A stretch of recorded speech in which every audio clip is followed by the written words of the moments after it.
In the first 100 days, I've said that you will not sort out Nairobi using quick fixes. The issues of this city don't need 100, and I'm not seeking a 100-day term.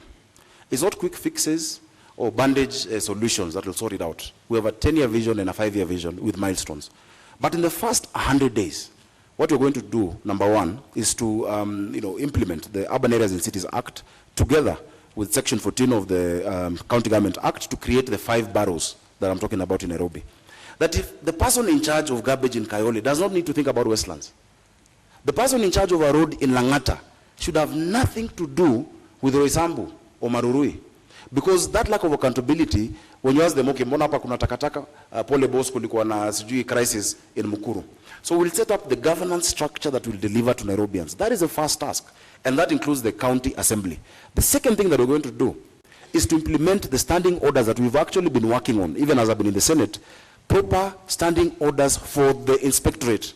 We cannot have people criminalizing business, chasing our hawkers, throwing sticks at them. They must have proper, like any discipline force, standing orders. I don't know how much is enough.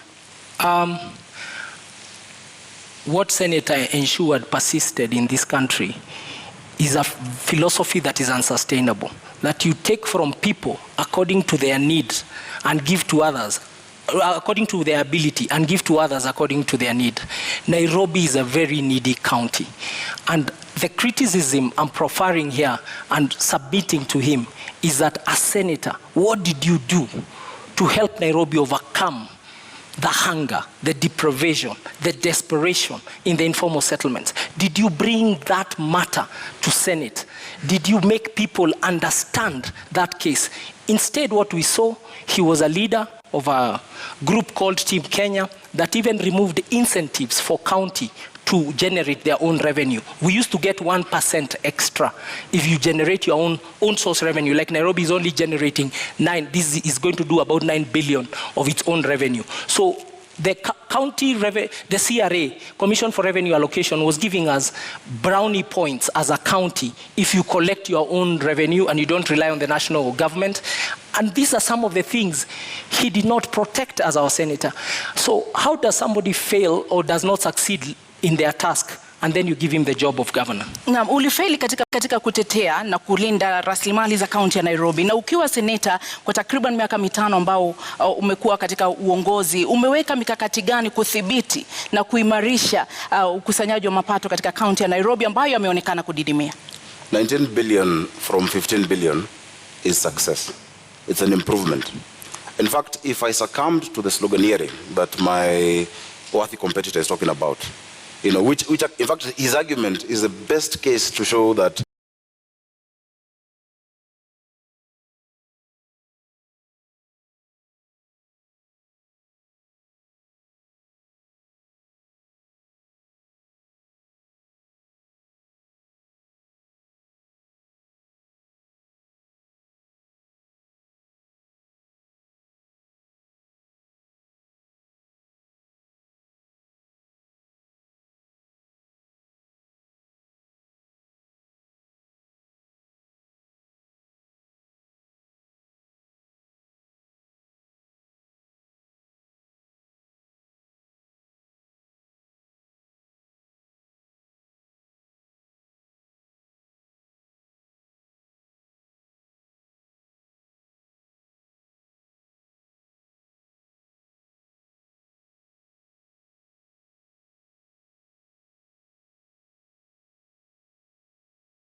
kaunti ya Nairobi, ufujaji wa fedha na madeni ambayo sasa hivi yanaangamiza kaunti ya Nairobi?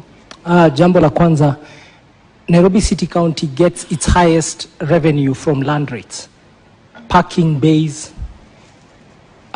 land rates, parking fees, outdoor advertising, building permits. Those will be some of the within the top 5 revenue things.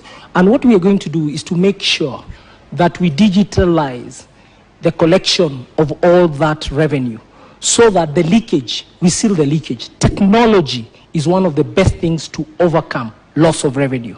And we're going to use technology in the public revenue management system. Then secondly, we will deploy that money. Our own source revenue, I can promise, we and Professor Kaloki have done a study, and we've even checked the reports of the Commission for Revenue Allocation. With 6 revenue lines, we can generate 80 billion own source revenue in Nairobi. And with that money, we will build 1,000.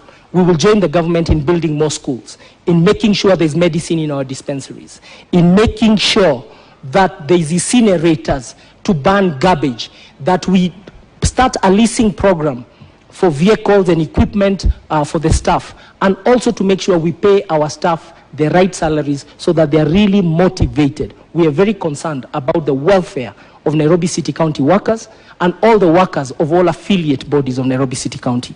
Only motivated workers can deliver essential services, and that's what Nairobians want. And that brings me to the next issue, and that is the competence of the Nairobi City County staff, and you will both have an opportunity to respond to this. How will the staffing for Nairobi County? Unajua mavijana wa Nairobi wakisikia vile amesema hiyo story ya mayai, atasema anatubeba kimayai. Many of those ideas, really, this is not equity, this is not corporate. You must take the bull by the horns and give practical solutions to our city. And let me give you an example. You're talking about, one of the highest revenue streams, being rates. Have you talked to us about the rate classification of those rates? Why is it that people in Igathe are paying the same rate as people in Runda, which is just, a doorstep away, yet they have Mabati structures, and these ones have 5-star houses? Let's be practical, because that is what Nairobians want to be able to hear. Now, the sectional properties bill that was passed in Parliament recently prevents an opportunity. I've heard him saying he's done a study with Professor Kaloki. I know Professor Kaloki is a professor, and maybe that's why we've not been seeing you guys campaigning, because you're doing studies. But look at what KPMG has spoken about Nairobi. Look at what PwC has said, and the CRA. It is not just 6 revenue streams that are going to increase how much we collect. Just the sectional properties realignment and the revaluation that starts in January 2023 is going to take us up another 50 to 53 billion shillings. Every other revenue stream then must be geared towards making Nairobians more productive. The NMS that you praise has been going around this city with GSU, harassing our traders and our hawkers, throwing them into, those pickups, tetanus field pickups, and roadworthy. By the way, on the 9th, if you're listening and you're a scrap metal dealer, come to City Hall. Revenue has gone down to 7 billion. Why is that? Because you're not explaining to the people of Nairobi the services you're offering with the money you collect from them. We will have a people-centered leadership. Cloud is a tool. Na muda umekwisha. Your focus must be on the people you're serving. You can't be. Muda umekwisha bwana seneta, lakini umekuwa seneta wa kaunti ya Nairobi. Umewajibika vipi katika kuona kwamba pesa za kaunti ya Nairobi zinatumika namna inavyostahili, hakuna wizi, hakuna watu wasiofanya kazi ambao wanalipwa? Umekuwa seneta, wewe ndiye macho ya kaunti ya Nairobi. Umewajibika vipi? Hapa mlifanya utafiti. Umewajibika vipi seneta katika kuhakikisha kwamba pesa za kaunti ya Nairobi zimetumika vyema? My time is counting while you're talking. Kama mlifanya utafiti, tickled that Polycarp Igathe can talk about push coming to shove and me not making a decision. Before even push came to shove, in like 4 or 5 months, Polycarp Igathe quit on the people of Nairobi. In fact, that should have come in the question of integrity.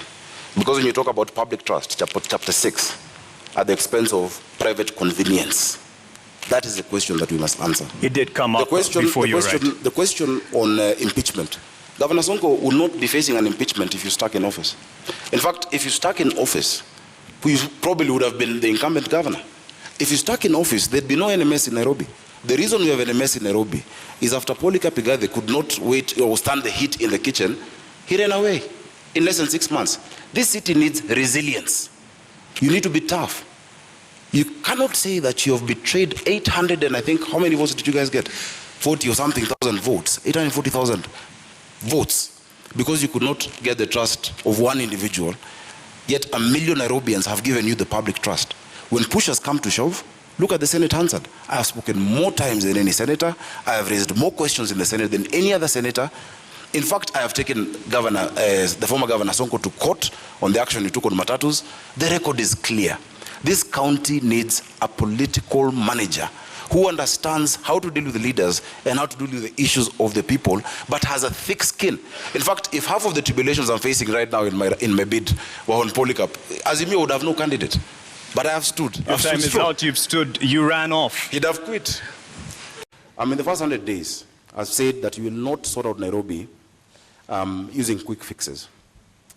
The issues of this city don't need 100, and I'm not seeking 100-day term. It's not quick fixes or bandage solutions that will sort it out. We have a 10-year vision and a 5-year vision with milestones. But in the first 100 days, what we're going to do, number one, is to implement the Urban Areas and Cities Act together with Section 14 of the County Government Act to create the 5 boroughs that I'm talking about in Nairobi. That if the person in charge of garbage in Kayole does not need to think about Westlands, the person in charge of a road in Langata should have nothing to do with Roysambu or Marurui. Because that lack of accountability, when you ask them, okay, mbona hapa kuna takataka, pole boss kulikuwa na sijui crisis in Mukuru. So we'll set up the governance structure that will deliver to Nairobians. That is the first task, and that includes the county assembly. The second thing that we're going to do is to implement the standing orders that we've actually been working on, even as I've been in the Senate, proper standing orders for the inspectorate. We cannot have people criminalizing business, chasing our hawkers, throwing sticks at them. They must have proper, like any discipline force, standing orders.